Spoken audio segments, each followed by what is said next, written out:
Assalamualaikum warahmatullahi wabarakatuh dan salam sejahtera saya ucapkan kepada doktor dan juga rakan-rakan yang saya kasih sekalian. Jadi baiklah, tugasan saya pada hari ini adalah sastra kanak-kanak dan juga remaja. Nama saya Najah binti Muhammad Syekri daripada grup C. Jadi tugasan saya adalah tugasan cerpen, iaitu saya akan huraikan terlebih dahulu cerpen remaja yang bertajuk sebagai Jejak Impian Hani. Okey, baiklah. Dalam cerpen Jejak Impian Hani, ia mengisahkan tentang konflik antara ibu bapa dan juga anak-anak mereka. Dalam cerpen ini, ia mengisahkan impian seorang anak dan juga kehendak ibu bapa dalam menentukan masa depan anak-anak mereka.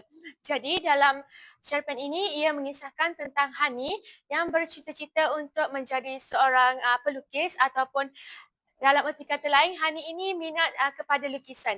Jadi, tetapi ibu bapanya mahu Hani ini menjadi seorang doktor. Jadi konflik ini mengisahkan tentang pertembungan antara minat antara anak dan juga harapan ibu bapa sebelum akhirnya diselesaikan dengan persefahaman dan juga sokongan keluarga. Jadi watak perwatakan yang saya lahirkan dalam cerpen Jejak Impian Hani ini adalah Hani, iaitu seorang yang berbakat dalam seni. Dalam cerpen tu kita dapat lihat bahawasanya Hani ini mempunyai kebolehan dalam melukis. Jadi yang kedua adalah gigih dan juga berusaha. Walaupun minatnya itu tidak disukai oleh ibu bapanya, tetapi Hani ini tetap berusaha sehingga dia dinobatkan juara dalam pertandingan lukisan tersebut. Dan yang ketiga adalah berani membuat keputusan.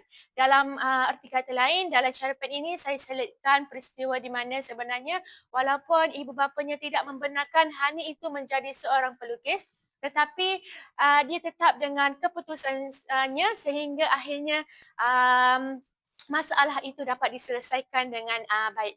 Dan yang kedua adalah watak Ibu Hani, di mana ia dalam watak dia, perwatakan dia adalah tegas dan juga mementingkan masa depan.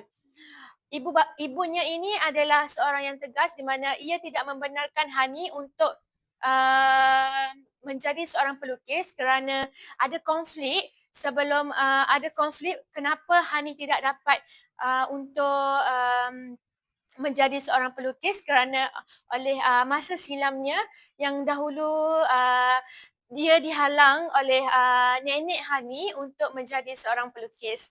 Yang kedua adalah berkejaya sebagai doktor. Ibu Hani ini bekerja sebagai seorang doktor dan menginginkan Hani untuk mengikuti jejak langkahnya. Dan yang ketiga adalah menyedari kesilapannya dan sanggup mengaku salah.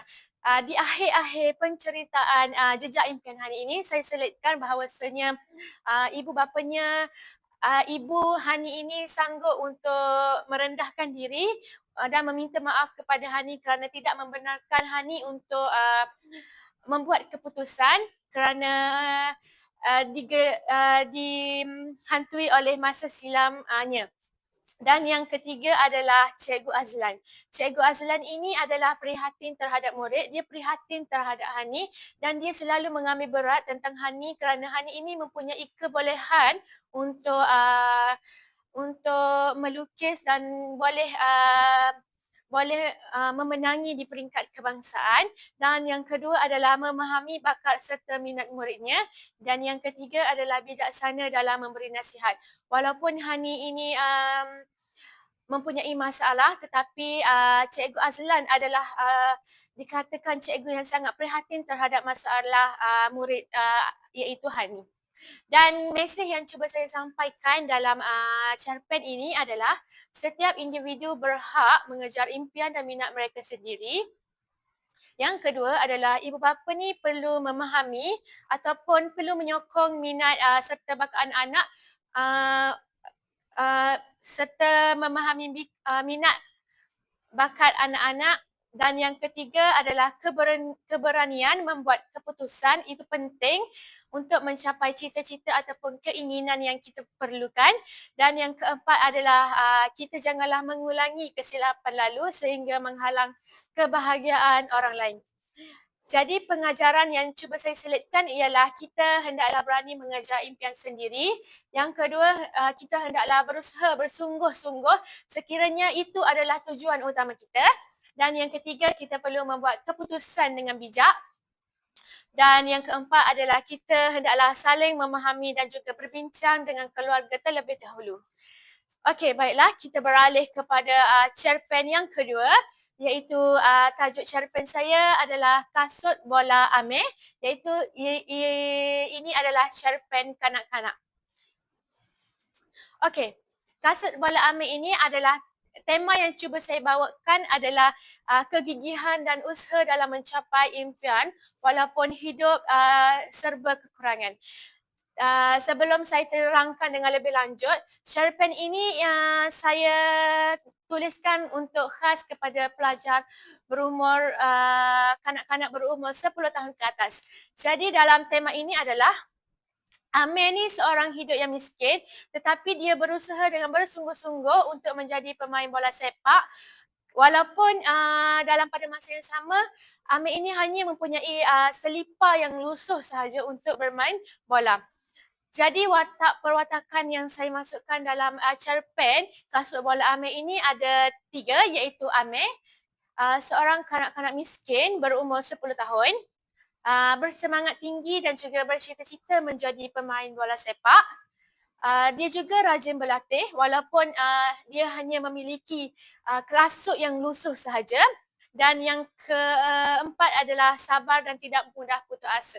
Dalam cerpen ini ia mengisahkan Amir ni walaupun dia mempunyai kasut yang lusuh tetapi dia tetap berusaha untuk nakkan kepada kemenangan ataupun dia berusaha untuk nak jadi pemain bola walaupun kehidupan ataupun keluarganya tidak sebegitu untung seperti orang lain. Dan yang watak yang kedua adalah Jojo. Jojo ini adalah sahabat baik kepada Amir. Jojo inilah yang selalu memberi nasihat kepada Amir, selalu yang bersama Amir. Dan yang kedua adalah Jojo ini adalah baik hati dan sering memberi nasihat kepada Amir. Dalam hal ini, Jojo ni orang kata tulang belakang kepada Amir, pemberi semangat kepada Amir. Jadi yang ketiga adalah Ibu Amir. Ibu Amir ini adalah sangat penyayang dan juga memahami. Walaupun dia tahu hidupnya adalah serba kekurangan, tetapi Ibu Amir ni menasihati Amir supaya walaupun Amir ini minat kepada sukan, tetapi dalam pada masa yang sama, dia mahukan Amir untuk berjaya dalam bidang akademik. Yang kedua adalah menasihati Amir supaya seimbang dengan pelajaran dan juga impian. Seperti yang saya huraikan sebentar tadi. Jadi mesej yang cuba saya sampaikan dalam cerpen Kasut Bola Amir ini ada 4. Yang pertama adalah setiap individu berhak untuk mengejar impian dan juga minat mereka tersendiri. Yang kedua adalah ibu bapa ni perlu memahami ataupun menyokong sekiranya tindakan mereka itu baik dan juga memberi manfaat kepada masyarakat dan juga sekeliling mereka. Yang ketiga, keberanian membuat keputusan penting untuk mencapai cita-cita. Yang keempat, jangan mengulangi kesilapan lalu sehingga menghalang kebahagiaan orang lain. Pengajaran dalam cerita ni adalah kita hendaklah berusaha bersungguh-sungguh untuk mencapai kejayaan. Yang kedua adalah kita tidak boleh menghina orang yang lemah dan juga miskin. Dalam cerpen Amir ni saya selitkan watak Jojo yang sering iri hati terhadap Amir dan juga suka mengejek Amir yang kerana kehidupan Amir yang miskin. Yang ketiga adalah kita hendaklah menghargai persahabatan yang ikhlas iaitu antara Jojo dan juga Amir. Dan yang keempat adalah kita perlu yakin pada diri sendiri dalam mencapai impian. Dalam cerpen ini sebenarnya kisahnya adalah Amir ni seorang yang miskin tetapi dia berjumpa dengan satu kasut ajaib di semasa perjalanan dia untuk pulang ke rumahnya. Jadi sebenarnya kasut itulah yang memberi Amir itu keyakinan untuk terus berusaha untuk menjadi seorang pemain bola. Tetapi dalam perlawanan bola sepak itu, Amir tidak memakai kasut itu kerana dia yakin bahawa dirinya boleh membuat dengan lebih baik. Okey, itu sahaja yang cuba saya bentangkan pada hari ini. Terima kasih.